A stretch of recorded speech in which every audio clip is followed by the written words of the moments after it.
مولانا ابوالکلام آزاد مرحوم نے ایک اصطلاح استعمال کی تھی الہلال اور البلاغ میں، حکومت الہیہ کا قیام۔ بات وہی ہو گئی کہ نہیں؟ یہ کیوں اصطلاح استعمال کی حکومت الہیہ؟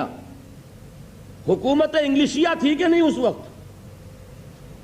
تو حکومت انگلشیہ کی جگہ حکومت الہیہ۔ حکومت انگلشیہ میں قانون کس کا چل رہا ہے؟ انگریز کا۔ اور حکومت الہیہ میں قانون کس کا چلے گا؟ تو ایک جد و جہد، ایک کوشش کی انہوں نے، لوگوں کو دعوت دی، پکارا، قرآن اور جہاد دو چیزوں کی طرف متوجہ کیا مسلمانوں کو کہ اس پر جمع ہو جاؤ، اور حزب اللہ کے نام سے ایک جماعت بنائی، اللہ کی پارٹی۔ اس کا مقصد کیا تھا؟ حکومت الہیہ کا قیام۔ اب ایک بات سمجھ لیجئے کہ انہوں نے اقامت دین کیوں نہیں کہا؟ انہوں نے اظہار دین کیوں نہیں کہا؟ دیکھیے اس کی وجہ یہ ہوتی ہے کہ ہر دور میں کچھ اصطلاحات آسانی سے سمجھ میں آتی ہیں اور کچھ چیزوں کو سمجھانے میں بڑی محنت کرنی پڑے گی۔ اقامت دین آج سمجھانے میں بڑی محنت کرنی پڑے گی۔ اظہار دین الحق علی الدین کلہ ہی 1 گھنٹہ چاہیے اس اصطلاح کو واضح کرنے کے لیے، پھر بھی آپ کی زبان پہ نہیں چڑھے گی یہ۔ لیکن یہ کہ آج کے ایک ذہن کا جو بھی ایک معیار ہے، ایوریج پڑھا لکھا انسان، اگر اس کے سامنے لفظ آ جائے حکومت الہیہ تو بات پوری سمجھ میں آ گئی۔ یہ وجہ ہے کہ مختلف ادوار میں علماء نے، دین کے خادموں نے اصطلاحات کی اتنی پرواہ نہیں کی ہے کہ بات کو ابتداءً سمجھانے کے لیے جو اس دور کی اصطلاح ہے اس کے مطابق بات کی جائے، پھر ان کو جب قریب آ جائے تو پھر کتاب و سنت کی جو اصل اصطلاحات ہیں ان سے بھی روشناس کرا دیا جائے۔ لیکن ابتدا ہی میں گفتگو بھاری بھرکم اصطلاحات سے ہوگی تو کسی کے پلے کچھ نہیں پڑے گا۔ تو حکومت الہیہ کا قیام، یہ بات ایک علیحدہ بڑی تلخ داستان ہے ہماری کہ مولانا ابوالکلام آزاد وہ راستہ کیوں چھوڑ گئے۔ 1920 میں یہ ہماری تاریخ کا، بر صغیر کی تاریخ کا ایک گم شدہ باب ہے جس کو اللہ تعالیٰ نے خاص موقع پیدا کر دیا کہ مجھے کھود کر نکالنا پڑا اسے۔ وہ اپنی جگہ پر ہے، کبھی پڑھیے گا، میثاق میں وہ چیزیں آ چکی ہیں۔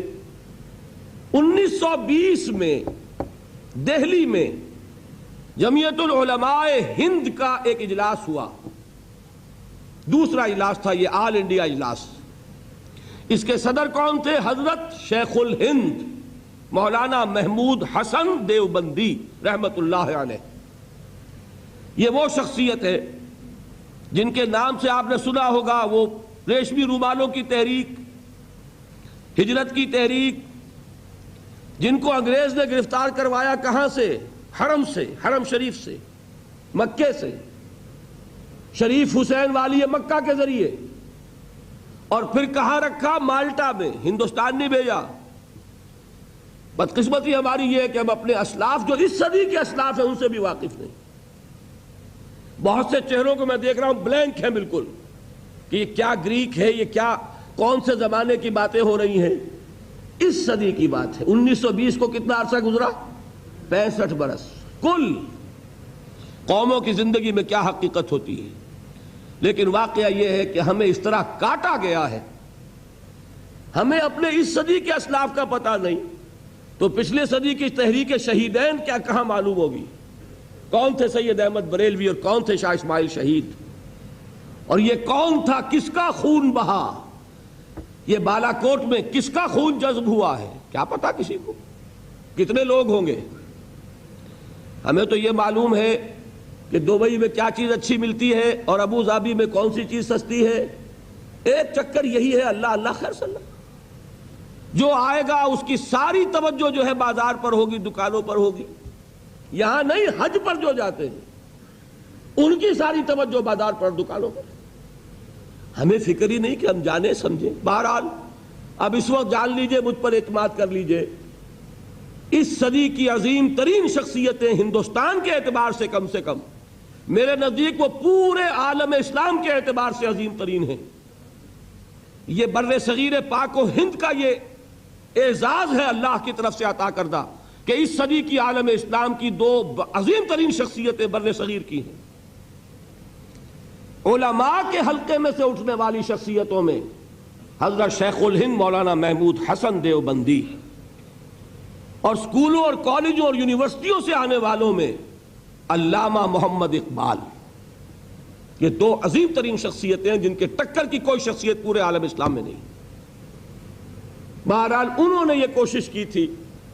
ابوالکلام ان کے بیٹوں کی عمر کے تھے، لیکن انہوں نے دیکھ لیا تھا اس میں جوہر ہے، یہ بات کو پا گیا ہے، حقیقت تک اللہ نے اس کی رسائی کرا دی ہے۔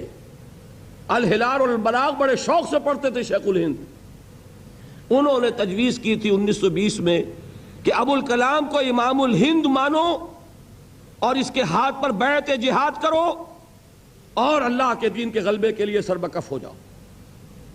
لیکن بعض علماء کی مخالفت کی وجہ سے وہ جلسہ عام میں وہ تجویز پاس نہ ہو سکی، اس کو مجلس منتظمہ کے سپرد کیا گیا، اور مجلس منتظمہ کے اجلاس سے پہلے حضرت شیخ الہند کا انتقال ہو گیا، وہ تجویز وہیں دفن ہو گئی۔ میری تحقیق یہ کہ اس سے بددل ہو کر مولانا ابوالکلام آزاد نے اپنا راستہ ہی بدل لیا۔ اس کے بعد وہ کانگریس میں شامل ہوئے اور پھر بقیہ پوری زندگی انہوں نے جس کو کہ جہاد حریت کہا جائے گا، آزادی کی جد و جہد، اس میں لگا دی، جس کا کوئی تعلق دین سے بہرحال نہیں تھا۔ وہ کام جو کرنا چاہا تھا، اس کے بعد انہوں نے کبھی حزب اللہ کا نام بھی نہیں لیا۔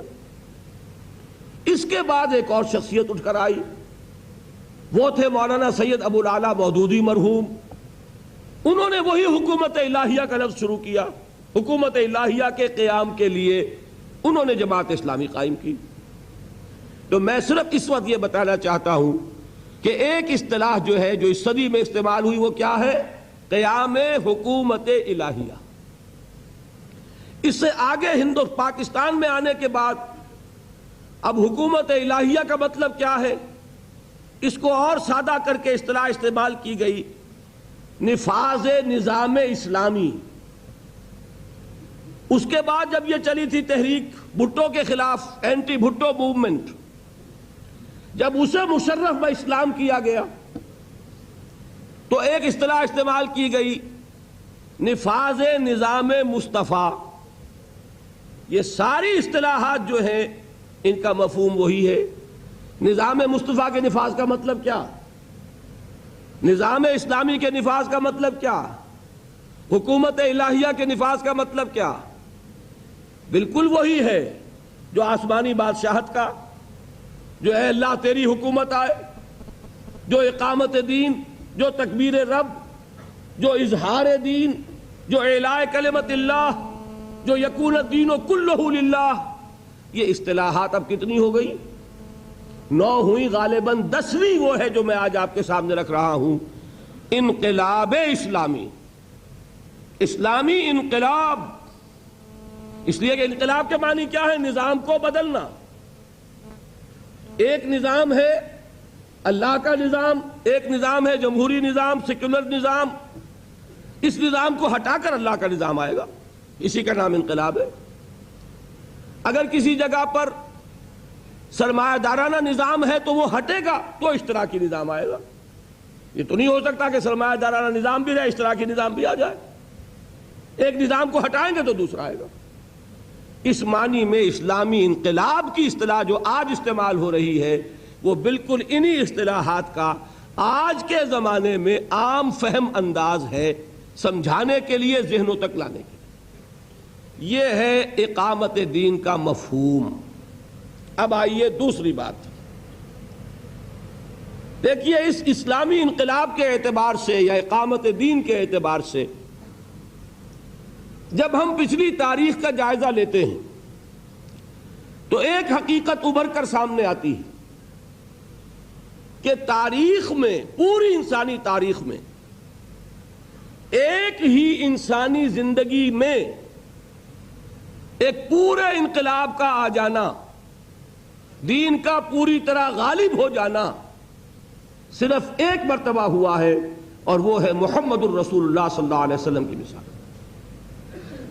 اس سے پہلے کئی جنریشن میں جا کر بات پوری ہوئی. دعوت کس نے شروع کی تھی؟ موسیٰ نے. ہجرت کس کے ساتھ ہوئی؟ حضرت موسیٰ کے ساتھ. لیکن قتال نہیں ہو سکا، قوم نے جواب دے دیا. بات رک گئی نا وہاں. 40 برس کی سزا دے دی گئی یتیہون فی الارض، اس لیے کہ قتال کے بغیر انقلاب نہیں آتا. جب انہوں نے انکار کر دیا وہاں رک گیا پروسیس. اب 40 سال تک تو لگا رہا فل سٹاپ.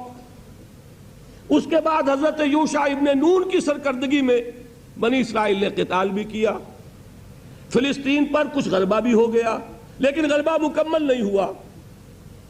اس کے بعد بھی 2 صدیاں بیت گئیں. پھر جو آخری جنگ ہوئی ہے طالوت اور جالوت کی، جس کا سورہ بقرہ میں ذکر ہے، وَقَتَلَ داود و جالوتا، اور داود نے جالوت کو قتل کیا. تب وہ کامل غلبہ جو ہے حضرت طالوت کے ذریعے، اور پھر حضرت داود علیہ السلام کے ذریعے، اور پھر حضرت سلیمان کے ذریعے ہوا. تو حضرت موسیٰ سے لے کر حضرت طالوت تک کم سے کم 300 برس کا فصل ہے. بات سمجھ میں آئی؟ غلبہ تو ہوا، لیکن ہوا کتنے طویل جد و جہد کے نتیجے میں. جبکہ سیرت محمدی صلی اللہ علیہ وسلم یہ کیا ہے؟ فرد واحد دعوت شروع کر رہا ہے، ایک انسان، اور کل 20 برس میں. یا آپ کہیں گے 23 برس تو ہم سنتے رہے. اول تو یہ کہ ہمارے حساب سے وہ 23 بنتے ہی نہیں، 22 سوا 22 برس ہیں. وحی کے آغاز سے لے کر حضور کے انتقال تک 610 عیسوی میں وحی پہلی آئی حضور پر صلی اللہ علیہ وسلم. 632 میں آپ کا انتقال ہو گیا. کل کتنے ہوئے؟ 22 برس. ان میں سے بھی 3 نکال دیں یا کم سے کم 2 سوا 2 تو نکالیں. اس لیے کہ جہاں تک عرب کا تعلق ہے سن 8 ہجری میں غلبہ مکمل ہو چکا. جب مکہ فتح ہو گیا، طائف نے بھی گھٹنے ٹیک دیے، حنین میں بھی اللہ نے فتح دے دی. اب جزیرہ نما عرب میں کوئی طاقت نہیں رہ گئی تھی جو مقابلہ کر سکے. چنانچہ اس کے بعد کیا ہوا؟ اذا جاء نصر اللہ والفتح ورأیت الناس يدخلون فی دین اللہ افواجا. ہوا کہ نہیں ہوا؟ پورے جزیرہ نما عرب میں سے شرک کا خاتمہ کر دیا گیا اور اللہ کا دین غالب ہو گیا. جاء الحق وزهق الباطل ان الباطل کان زہوقا. غور کیجئے، میرے نزدیک حضور کا کتنا بڑا معجزہ یہ ہے تاریخی اعتبار سے. اس لیے کہ اگر آپ دنیا کے دوسرے انقلابات کا بھی جائزہ لیں، ایک تقابل تو میں نے حضرت موسیٰ سے کر دیا نا. دعوت شروع کی موسیٰ نے علیہ الصلوۃ والسلام، ہجرت ہوئی ان کے ساتھ، لیکن ہجرت کے بعد قتال. جیسے یہاں ہجرت کے بعد غزوہ بدر ہو گیا کہ نہیں؟ قتال سے قوم نے انکار کر دیا، 40 سال کا فل سٹاپ. پھر قتال تو ہوا لیکن بھرپور انداز میں نہیں ہو سکا. 200 برس تک ایسے ہی اپس اینڈ ڈاؤن. جیسے حضور کی سیرت میں 6 برس تک ہے صرف. سن 2 ہجری کے رمضان سے لے کر سن 8 ہجری کے رمضان تک 6 برس. یہاں 6 برس میں فیصلہ، وہاں لگ گئے 200 برس. پھر وہ حضرت طالوت کے ہاتھوں وہ آخری فیصلہ کن فتح ہوئی، دین کا نظام قائم ہو گیا، اور پھر ان کی جگہ پر ان کے جانشین حضرت داؤد اور حضرت سلیمان.